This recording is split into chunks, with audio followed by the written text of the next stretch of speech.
Ühe kõrgmoe miljardärist tegevjuht sureb pärast seda, kui ta kukub Hispaania mägedes kaljult alla. Ja selle juhtumi kohal on juba üle aasta rippunud saladuse loor, kuni tänaseni. Uued fotod näitavad ilmselt kahtlusalust vahi all ja see, kes see inimene on, võib sind šokeerida. See võib tekitada rohkem küsimusi kui vastuseid. Kas tegevjuhi surm oli tõesti õnnetus või oli see tegelikult saatuslik äriline käik? Tere tulemast saatesse Sidebar, mida esitleb Law & Crime. Mina olen Jesse Weber.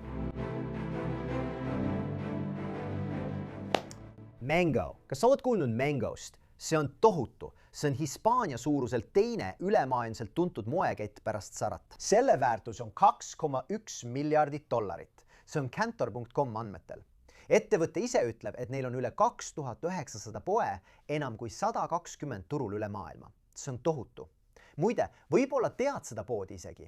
Võib-olla oled sa seal mingil hetkel ostnud. Aga mida sa võib-olla ei teadnud, on see, et asutaja ja tegevjuht, kelle netoväärtuseks hinnati $4,5 miljardit, suri mitte väga ammu. Ja see juhtus nii traagilisel moel.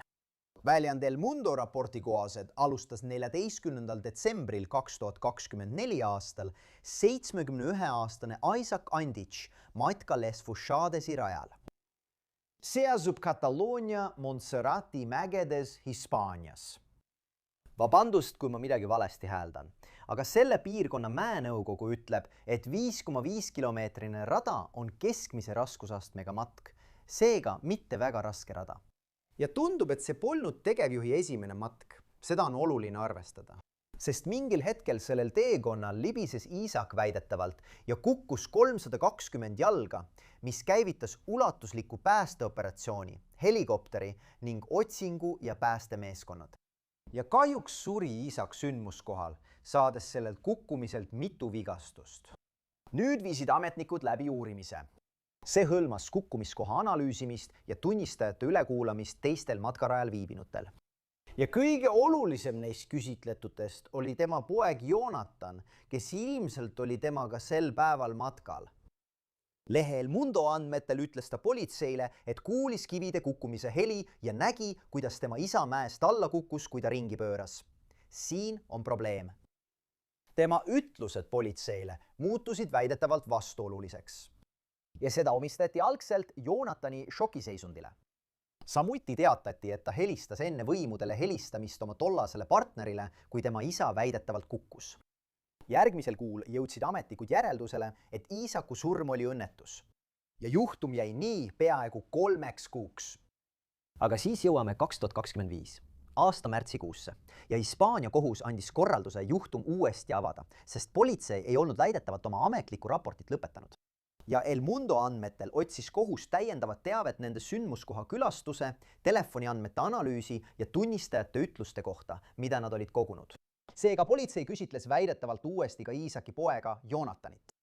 2025 aasta mais teatas El Mundo, et politsei jäi ametlikult seisukohale, et Isaaci kukkumine oli õnnetus. Ja see oli pärast kogu uurimise ülevaatamist ning väidetavalt Jonathani korduvalt küsitlemist.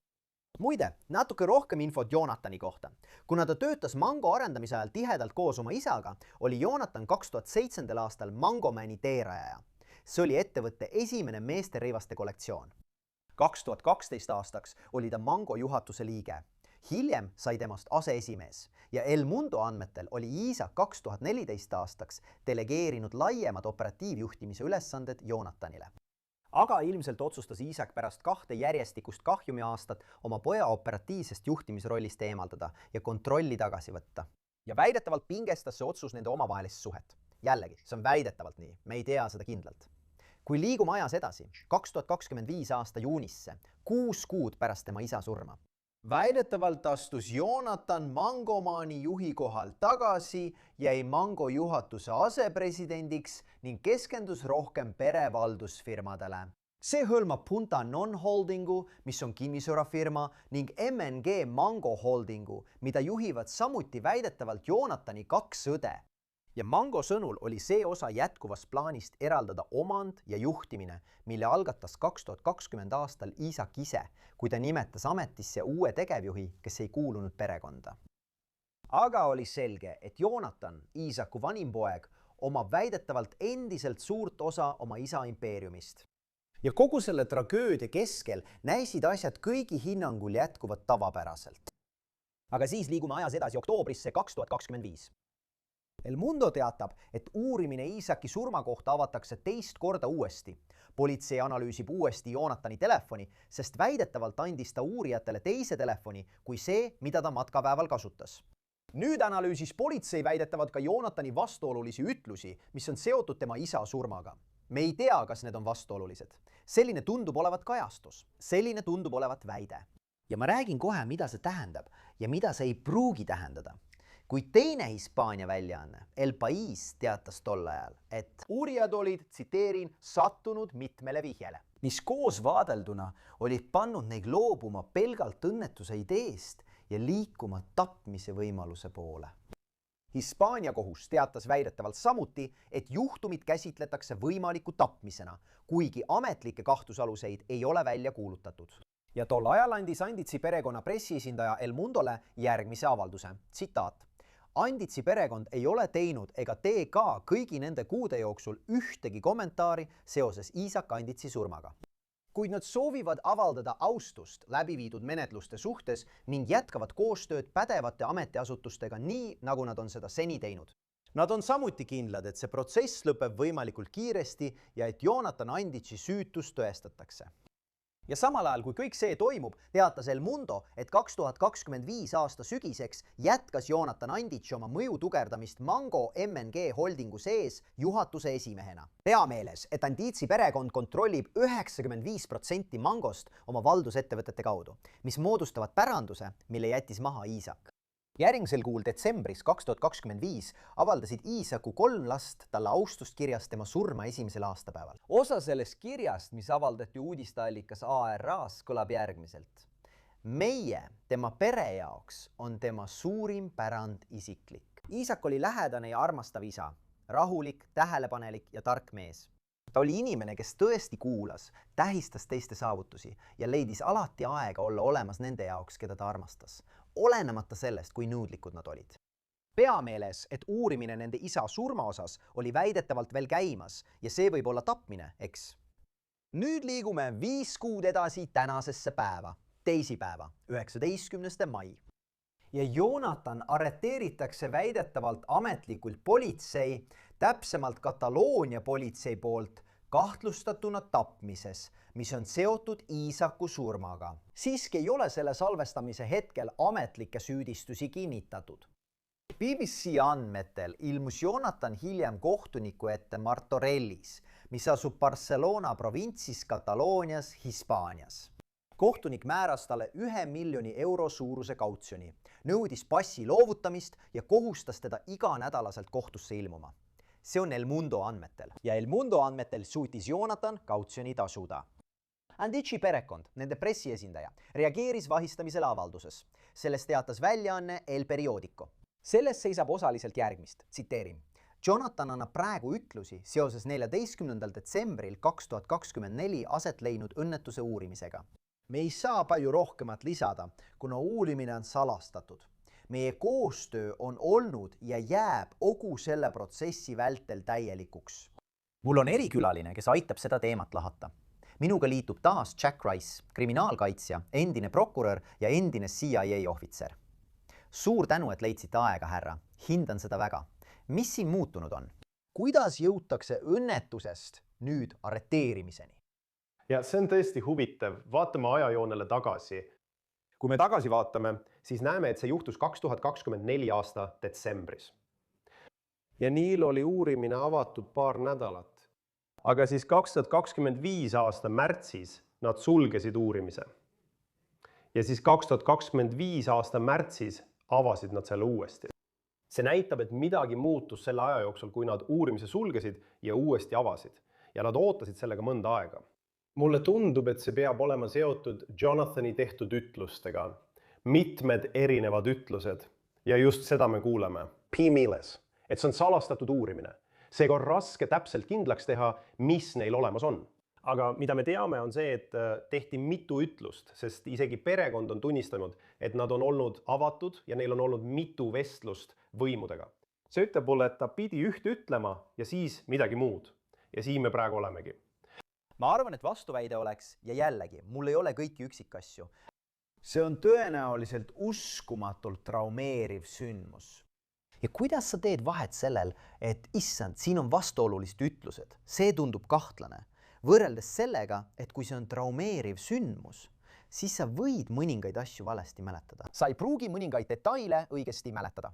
Sa võid ühel hetkel öelda üht asja, kui oled ähvarduse all või paanikas, stressis. Mitte sellepärast, et sa midagi varjaksid, vaid sellepärast, et näiteks, kui kirjeldus oli, et ta nägi oma isa kukkumas, võrreldes sellega, et siin võib olla kuritegu. ma arvan, et see ongi see raskus, mida ma esialgu näen.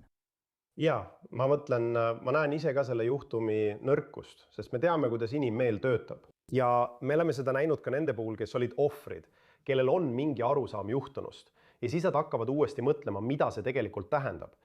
Ja me oleme näinud vastuolusid. Ja see ei tähenda, et tegemist oleks mingi vandenõuga. Pigem võib see olla arusaamatus või trauma, mis tekib siis, kui su isa kukub mäe küljelt alla. Ma mõtlen, et see, millega me silmitsi seisame, ongi täpselt see. See mõte, et Jonathan näeb oma isa mäe küljelt alla kukkumas ja arvab midagi kindlat, põhineb tohutul hulval infol, millest enamik sul puudub ja võib-olla osa sa lihtsalt arvad. Ja see võib olla nii ka selles olukorras. Ma lugesin siin kohtuekspertiisist, ma mõtlen, mitte üksikasju. Selle kohta, aga ma mäletan, et lugesin, et selle sündmuskoha kohtuekspertiisiga võib olla probleeme ja võib-olla ütlused ei ühti kohtuekspertiisiga. Mida see tähendaks? No ma mõtlesin sama asja võimalike vigastuste osas. Kas oli veel midagi? Kas isa organismis oli midagi, mis võis seda muuta? Kas vigastuste osas oli midagi? Aga me peame meeles pidama, et selle lähenemise üks raskusi on see, et me peame mõtlema sündmusele endale. Ta kukkus rohkem kui 90 meetrit. Ja seega võivad vigastused, millest me räägime, olla põhjustatud väga erinevatest asjadest. Ja probleem on ka selles, et see oli väga populaarne rada.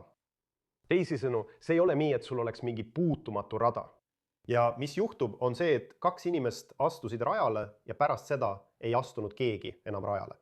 Nii, et kohtuekspertiisi seisukohalt mõtlen ma sisemist kohtuekspertiisi. See tähendab seda, mis toimub Jonathani kehas, võrreldes sellega, mis toimub tema isa kehas, toksikoloogia mõttes. Aga kui rääkida vigastustest endast, siis olgem ausad, vigastused võivad olla üsna katastroofilised ja pole võimalik öelda, kas need tekkisid enne või pärast. Ja lihtsalt selguse huvides, ma teen siin oletusi, aga ma pean seda tegema. See on teine asi, kui sul on juhtum, kus keegi tulistas relva või tegutses enesekaitseks ja sa saad vaadata kuulide trajektoori ja seda, kuhu lasti ning öelda, et see ei sobi enesekaitse argumendiga. Kui sa räägid kellestki, kes kukub kaljult alla, siis tegelikult, ja ma ütlen veel kord, lihtsalt arutluse mõttes, ma tahan olla selge, ma ei väida, et Jonathan seda tegi, aga arutluse mõttes. Kas pole mitte võimatu teada, kas keegi lükati alla või keegi kukkus ise ja mis suunas nende keha oli? Ma mõtlen, et see ongi, kui sul pole mingisuguseid sõnumeid, tunnistaja ütlust või videot, siis see ongi vist see probleem ja see, millest mul on siin raske aru saada. Ja, mul on ka raske, sest mida ma otsin on motiiv, eks? Kui sa otsid seda digitaalset jälge, kas enne öeldi midagi, mingi põhjust, miks see võiks juhtuda? Sa võid seda otsida, aga loomulikult sa ei näe seda. Ausalt öeldes, ma mõtlen sellele kohtuekspertiisi kontekstis tuhandetes juhtumites, millega olen tegelenud. Ja üks asi, mida ma võiksin vaadata, on see, kas on kaitsehaavu. Teisisõnu, ma avan oma käed laiali ja sa hakkad nägema kriimustusi või lõikeid või midagi muud, mis näitab, et ma tegelikult hoian oma käsi üleval. Aga siin on jälle meie probleem. 320 jalga mööda mäenõlva alla. Kõike, mida isa keha allapoole kukkudes puudutab, võiks tajuda.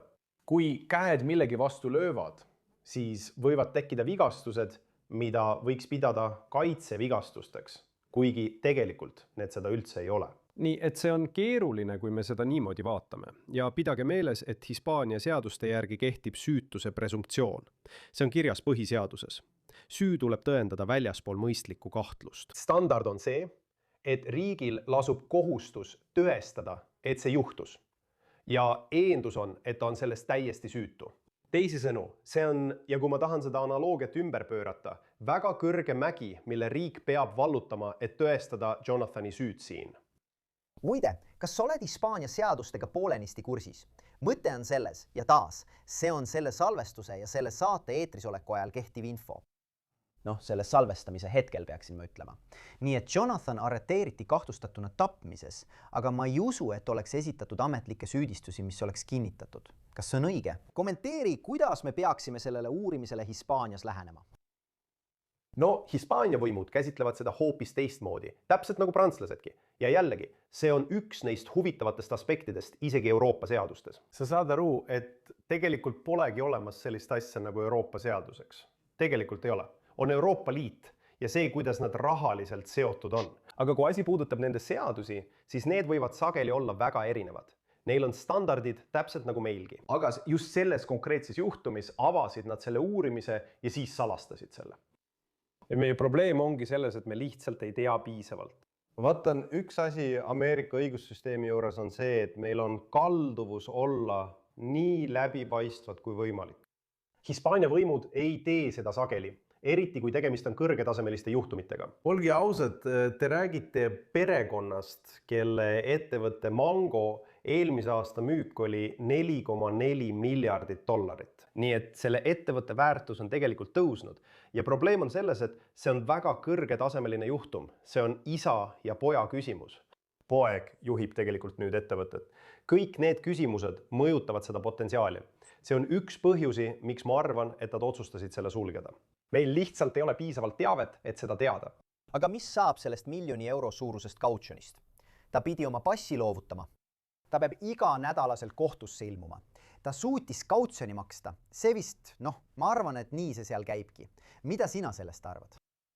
Tead, see on huvitav. Ma olen kahe vahel, eks. Sest kui ma vaatan sellist olukorda, siis kas on tegelikult mingit tõsist arvata, et Jonathan kavatseb riigist põgeneda või Euroopast lahkuda või kuhugi mujale põgeneda? Jah, tal on selleks vahendid olemas. Aga kui meil pole mitte midagi, mitte ühtegi tõendit, mis ütleks, et ta kavatseb seda teha, siis minu küsimus oleks, miks üldse kautsjoni nõuda? Kui pole vaja seda määrata kõrgemaks, kui on hädavajalik, et tagada tema ilmumine ja veenduda, et ta pole kellelegi ohtlik, siis milleks seda üldse vaja on? Aga me näeme seda kogu aeg. Me näeme seda Ameerikas. Ma mõtlen, hiljuti oli Texases see juhtum, kus see mees põgenes Kanadasse ja jõudis lõpuks Itaaliasse. Ja tegelikult määrati selles juhtumis kautsjoniks üle $1 miljoni. Tal polnud varasemaid rikkumisi. Mitte miski ei viidanud sellele, et ta kavatseb põgeneda. Ja ometi ta põgenes. Nii et see võib juhtuda. Ma olen seda varem lugenud, aga tulles selle juurde tagasi, siis Anditši perekonna esindaja ütles, et Jonathan annab praegu ütlusi uurimise raames. Nad ütlevad, et see puudutab 14. detsembri 2024 õnnetust, mitte juhtumit, vaid õnnetust. Ja nad ütlesid lihtsalt, et me ei saa palju rohkem lisada, sest uurimine on salastatud. Meie koostöö on olnud ja jääb kogu selle protsessi vältel täielikuks. Mida see sulle ridade vahelt ütleb? Läbipaistvus. Ta on palju rääkinud ja mis toimub, ütleb mulle, et ma ei usu, et riigil oleks palju, aga ma arvan, et sellel on palju ütlusi. Ja kui sa oled kogu selle protsessi vältel olnud läbipaistev ja palju rääkinud, siis nad vaatavad, mida ta ütles sel päeval, mida ta ütles nädal hiljem, mida ta ütles pärast seda. Mida me teame on see, et ta ütles, et ta kõndis oma isa ees, pöördus ringi ja nägi, kuidas isa kukkus kaljult alla ning kuulis kivide kukkumist või midagi sellist. Seda ta ütles esimesel korral. Küsimus on selles, kas ta kuidagi muutis aja jooksul oma lugu dramaatiliselt, mis tundub mulle kummalisel kombel ebatõenäoline. Aga see on võimalik, me lihtsalt ei tea. Asi on selles, et prokuratuuri seisukohast peavad nad arvestama selle mehe kuulsusega. Nad peavad mõistma, mida tähendab teatada, et ta peetakse kinni või arreteeritakse. See on Mango, eks ole. Kui neil ei ole piisavalt tõendeid ja oletame, et ta vabastatakse, süüdistusi ei esitata, siis see ongi see, mis erineb iga teise inimese arreteerimisest. Mul on tunne, et neil on praegusel hetkel mingisuguseid piisavaid tõendeid. Muidu peavad nad teadma, millised on sellise teo tagajärjed. Isegi kui süüdistusi ei esitata või uurimine lõpetatakse, võib ikkagi väita, et tema maine sai kahjustada. Ma mõtlen, et ta on uudistes võimaliku oma isa tapmise tõttu. nii et prokuratuuri seisukohast ei minda sellise asjaga edasi, kui sul pole midagi olulist, eks? Ma tahaksin öelda jah, aga ma tahan ka öelda, et on olemas usk, on olemas lootus, alustame sellest. On lootus, et me kõik oleme seaduse ees justkui võrdsed.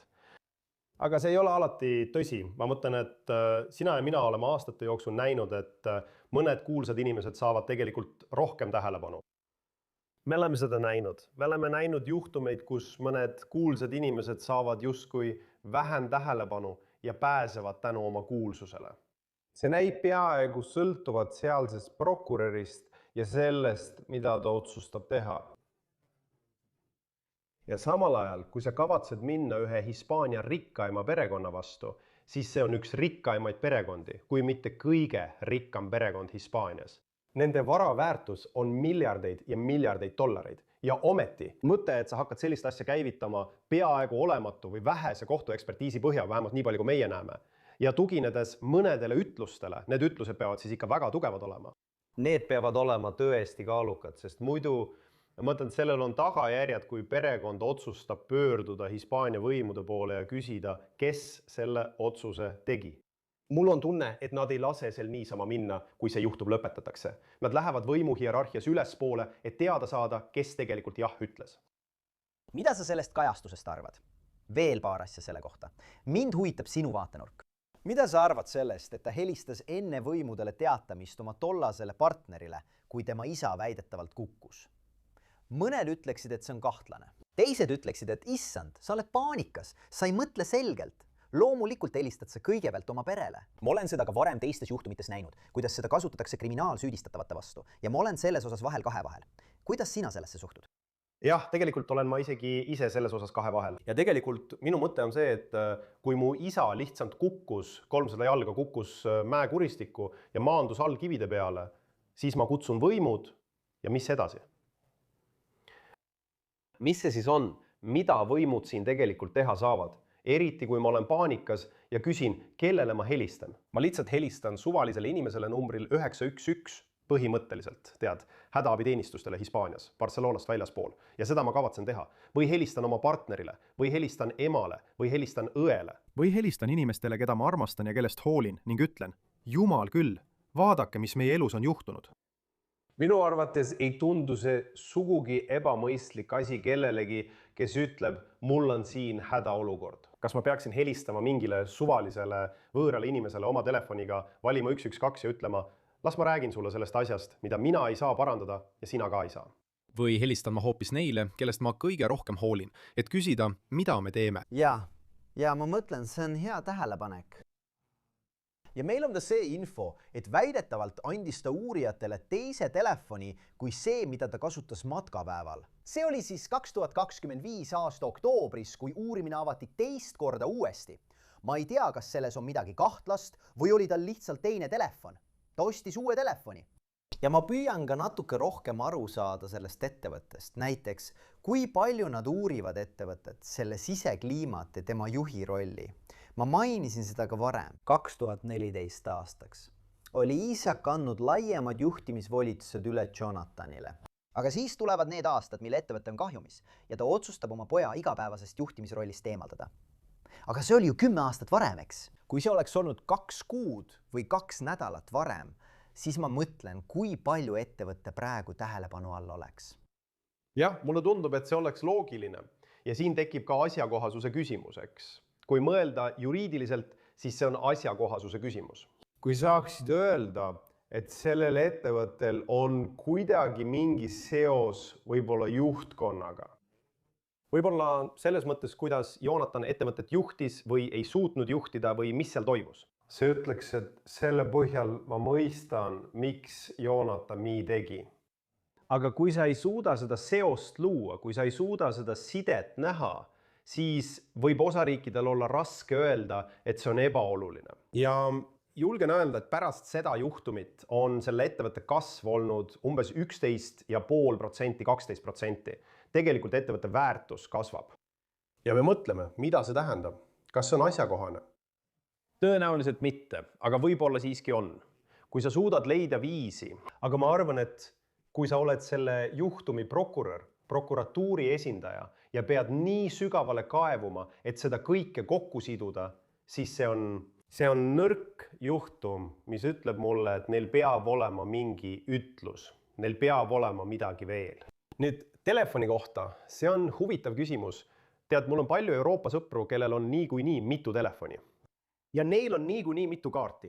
Nad vahetavad kaarte oma telefonides sõltuvalt sellest, kus nad parasjagu on. Nii et mõte, et keegi, kellel on isiklik telefon ja kes juhib mitme miljardi dollari suurust ettevõtet, omab 1, 2 või 3 telefoni, ei üllata mind eriti. Ma ise kasutan mitut telefoni, nii isiklikuks kui ka tööks. Ja mul on need olemas ning ma tean paljusid, kes teevad sama. See pole Ameerikas sugugi üllatav. See on Euroopas kindlasti veelgi vähem üllatav, olgu ma Saksamaal, Prantsusmaal, Hispaanias, Itaalias või kus iganes mujal. Jack Rice, sa andsid mulle palju mõtteainet. Ma tahan oodata ja vaadata, mis edasi saab, mis juhtub. Aga aitäh sulle, et võtsid aega, suurepärane asjatundlikkus, suurepärane analüüs. Nagu alati, suur tänu sulle, mu sõber. Aitäh sulle, mu sõber. See on kõik, mis meil praegu Sidebaari saates teile pakkuda on. Suur tänu, et meiega liitusite. Ja nagu alati, palun tellige meie saadet YouTube'is, Apple Podcastides, Spotify's või kus iganes te oma podcast'e kuulate. Samuti saate meid vaadata NBC Peacockis. Kui soovite mind jälgida, siis X'is, Instagramis, minu News Nationi saates Jesse Weber Live esmaspäevast reedeni kell 23:00 idaaja järgi. See you next time, everybody.